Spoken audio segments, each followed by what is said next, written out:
they had me shredding evidence that people had mailed checks. At that point, I realized quickly, you know what? It's always the little guy that gets sent to Leavenworth. And I'm just thinking, they just assume that I'm a stupid intern that's not going to know that I'm essentially being asked to cover up illegal activity.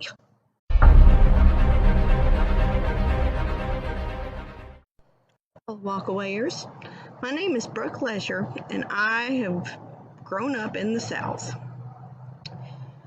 To start off, I guess I should say I'm probably what you would call a combination of a walk with and a walkawayer, because my journey to walk away started way back in the late 90s / early thousands when I was studying for my first bachelor's degree. I was at one of my local colleges where I'd chosen to go to school from an early age, and I was studying journalism at the time. One of my instructors one day was teaching us about the quote-unquote Big Five. And that was the point that I learned that 93% of the world's news media outlets are owned by 5 companies. This was where I learned that you will never see anything that is not family friendly on ABC because they are owned by Disney. This will come into play much later on after Hillary got the nomination. Anyway, during my time at the university, one of the requirements in my department was that you had to do an internship. Well, it just so happened that my internship was to take place in 2000. 2000, if you guys will recall, was the election where the Supreme Court eventually had to decide that George Bush won the election because it was too close to call. Well, my internship was with Al Gore's presidential campaign in 2000. I worked in the communications area, which is just a fancy word for saying that I worked in the mailroom.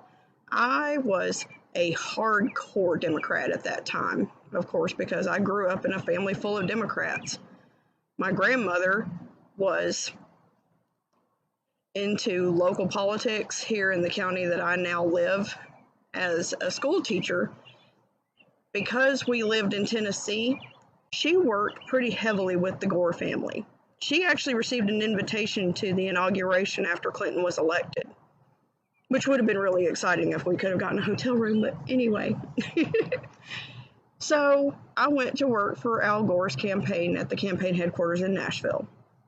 So that was where I first got my insider's view on how politics works, because the DNC headquarters were there in the building where I was working. The first thing that I saw that just struck me as being odd was I would see members of the public come through the door right next to my office in the mailroom with stacks and stacks of Bush signs in their hands. And I couldn't figure out why. I mean, they would disappear around a corner and I was busy doing my work, so it didn't occur to me to ask where they were going or what they were doing. It just so happened that I found out from my supervisor one day. I kind of offhand mentioned seeing a guy come in with a stack like this of signs, and I said, "Why are we bringing Bush signs into the building?" And she laughed. She said, "Oh, you don't know about the bonus program." And I said, "What bonus program?" And she said, "We pay members of the public 25 cents a sign." And I was like, "Are you kidding? They're going into people's yards and taking their signs to bring them in to get paid?" And she laughed and she said, "Yeah, I mean, we don't want people to know that there are people in Nashville that are voting for Bush." And I was like, that doesn't quite pass the smell test, shall we say. I mean, I was probably, let's see, I was 18 when I voted for Clinton the first time. So by that point in time, I had already voted for Clinton twice and was very excited at the prospect of being able to vote for Al Gore, because he would have been the third election that I had voted in by that point, because I spent 10 years studying for my first bachelor's degree. So I'm like nearing the very end at that point. So I'm kind of watching the way that the campaign is being run. I reached the point where I became so jaded working in the mailroom. My job in the mailroom was to open up letters, figure out what subject the person was writing about, and then we had little baskets scattered around the room for letters where we would take the envelope and staple it to the back of the letter if it had the person's return address on it. If you wrote a letter to Al Gore in 2000 and received a form letter, chances are good I was the person that put your name and address in the database to have a letter sent to you. So that was my job. Well, you can imagine, along with letters, people also mailed checks, and it was at that point that I learned if the check is up to a certain amount, staple the check to the letter and put it in this basket over here. But if the check is over this amount, which of course I didn't realize was the limit to how much a person could write a check for to donate to a campaign, I was to take the check and the letter in hand to Al Gore's war room and pass it off to a member of their staff. I'll get more into that later on. But anyway, I reached the point where I did not watch the news anymore because I knew every time we made a mistake, because we would get an influx of letters telling us exactly why we made a mistake. I tracked how well the campaign was doing from the number of letters that we got in my mailroom every week. So you can imagine as the election progressed, it's getting closer to election time, they brought all of us in communications together and explained that after a certain day, we wouldn't be sending out any more letters because they wanted to make sure that the letters got to people before election day. Not an uncommon practice. But instead of putting people's names in the computer like that was my normal job, the last 2 weeks of the campaign, because I wasn't sending out letters anymore, they brought me with a chair and a shredder. They sat me down in the big open area where the campaign office was and explained to me that I was going to be shredding documents for the campaign because I had to do something. I mean, I was already there. So they brought a box, like big box of letters, sat them down next to me and told me, run these through the shredder when the bag gets full, take it off, put it off to the side, here's another bag, so on and so forth. So I'm thinking, okay, that's fine, until I start looking at the letters.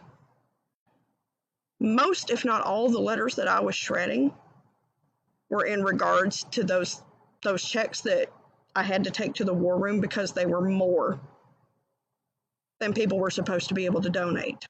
They had me shredding evidence that people had mailed checks. At that point, I realized quickly, you know what? It's always the little guy that gets sent to Leavenworth. And I'm just thinking, they just assume that I'm a stupid intern that's not going to know that I'm essentially being asked to cover up illegal activity. That was the first moment, the very first moment. The second was when Donna Brazil let all of us interns, people that were basically working for free because we were college students, that we were going to be required to work 40 hours a week in the weeks leading up to the election, or they would not sign off on our hours for college. I ended up being on school suspension for a year after that because my grades fell through the floor because I had to skip classes every day for like 2 weeks because of this. So yeah, no love lost, especially not now that she's on Fox. Anyway, skipping on ahead, that was when I learned, studying to be a member of the news media, we were trained to write articles at an 8th grade understanding level. That was my first time really realizing that the news media assumes that the people that they're writing for have a distinct lack of intelligence. I knew my family members, people that were hardcore Democrats, that deserved so much better than the way they were treated. But even then, I still continued to vote Democrat. I voted Democrat every election until 2016. My husband and I had been married for 12 years. He was with me. I mean, he had voted Democrat pretty much all his life up until the point that we moved back to Texas. My husband is originally from Texas, and in 2010, my husband and I moved from Tennessee all the way down to Texas. That was where I first started to really get into politics. So we were kind of watching, and I knew that I didn't like Hillary because of how badly she had treated the women that had accused her husband of sexual assault. I'm not talking about Monica. I'm talking about the others, the ones that Trump had at that press conference right after the Access Hollywood tape came out. So I knew that I couldn't vote for her because she used every ounce of political capital she had to bury those women, and then had the audacity to claim that she and the Democrats were the party of women. I was like, no. When I was working for Gore's campaign, I was very impressed with John McCain. Not a popular opinion at the campaign headquarters, as you can imagine, until he chose Sarah Palin for his running mate. And I knew the reason that he chose her was because he was trying to appeal to women. And that was the first time that I ever thought, I am not going to vote for you just because you chose a woman to be your running mate. I'm not going to vote for somebody just because she's a woman. She has to be qualified. She has to have views that I agree with. So when Hillary's entire campaign centered around the fact that it was her turn, and that she gave off the air of somebody that just believed that it was her turn. And I'm thinking to myself, you're going to have to give me more than just the fact that I should vote to not betray my gender. Something, of course, that I was told after the campaign and his election. So we were still living in Texas, preparing to move back to Tennessee when the primary happened in 2016. My husband voted for Marco Rubio. I voted for Bernie because I was still on the Democrat side, but knew that I couldn't stomach voting for her. So I voted for him because I liked a lot of his ideas, having not really a lot of understanding about how they would get paid for. That was my first mistake, but anyway. So after the primary, when Trump got the nomination, that was when the media completely lost their minds. But I think the true moment when I finally just said, you know what, never again, was when Hillary came out and called half of Trump supporters. She could put them in a basket of deplorables. And I'm thinking to myself, let's be real. You don't mean half of us. You mean all of us. All of us that didn't vote for you. All of us that disagree with you. All of us in the flyover states. One of my favorite videos to watch from election night is the Young Turks. Because it epitomizes the disdain that people have for people that come from states like mine. If you don't live on the coast or you're not part of the coastal elites, they have no use for you at all. I mean, I watch the news. Okay, I'll give you a good example. Something that I learned from studying for my degree in journalism. On Inauguration Day, first they had the pictures of the empty spaces where they claimed that nobody showed up for the inauguration, which I knew was a load of crap because one of my local organizations said that there were people turned away at the gate because there were so many people. So I knew that was a lie immediately. But then I watched them disparage Donald for when he and Melania came down in the car where they were supposed to meet with the Obamas for breakfast. They criticized Donald for jumping out of the car and leaving Melania behind. But the video that they shot cut off at a certain point. So I did some searching and I looked for the video that the rest of it, because I knew from the abruptness of the way they cut it off that there was something we weren't supposed to see. Sure enough, it's Donald rushing ahead while the driver opens the door for Melania so that he can run up and open the door for the Obamas in a sign of respect. They cut that part off of the video to show that he's a misogynist that leaves his wife behind. He's a racist. 2 of his wives are immigrants, for God's sake. You know, I grew up around Democrats. I always thought that the Republicans were the racists. Until I learned after doing some research that the Republican Party was founded to eliminate slavery. That was the purpose for the entire Republican Party being founded in the first place. But then I started getting arguments from people that I worked with saying, yeah, but that was so long ago. And I'm like, well, how about the Voting Rights Act of 64? Is that close enough for you? And they were like, what do you mean? I said, the Democrats voted unanimously against that. Hillary praised Barry Goldwater and Margaret Sanger. I can't begin to tell you how shocked I was when I found the video of her talking about eliminating the numbers in the Black community. And then I started to think, all the Planned Parenthoods in the areas where I grew up are in the poor areas. Why do we think that is? Are we trying to get rid of people that we think are a drain on society? Are you kidding me? But sure, I'm the racist. Are you kidding? So there's that. There's the open disdain that the entire Democrat establishment has held, and the media, who I view as nothing more than a bunch of propagandists for the Democratic Party. So these are just some of the many, many, many reasons that I chose to walk away.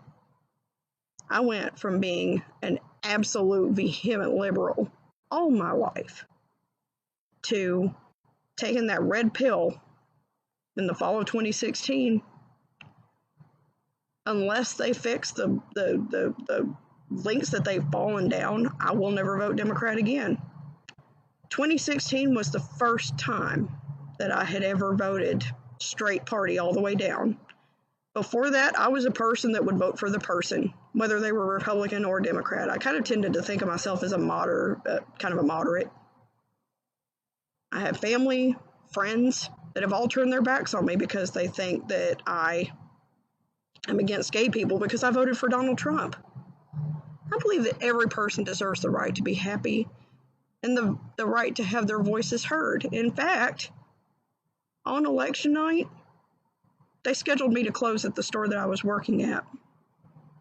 When the returns started to come in, every person that I worked with at that store voted Democrat. I was like maybe one of maybe 3 people that didn't. I sat and held their hands when they cried, because I remember standing in the Legislative Plaza in Nashville when Gore lost until 2 a.m, when he had his campaign manager come down to tell us to go home. So you can imagine when Hillary didn't address her supporters after the election, I was like, well, that looks familiar. Stop showing disdain for the people that give their blood, sweat, and tears to you. Stop trying to use every nasty trick that you can pull to accomplish your goals. Stop clinging to power with all your bony fingers. You have to recognize the people that put you there in the first place, and I don't think the Democratic Party at this point does that. I have found so much love and acceptance in this group. When I found your video, Brandon, it was a lifesaver. Thank you so much. #walkaway. For more great videos, download the Walkaway Social app at walkawaysocial.com. Share your testimonial and join our community.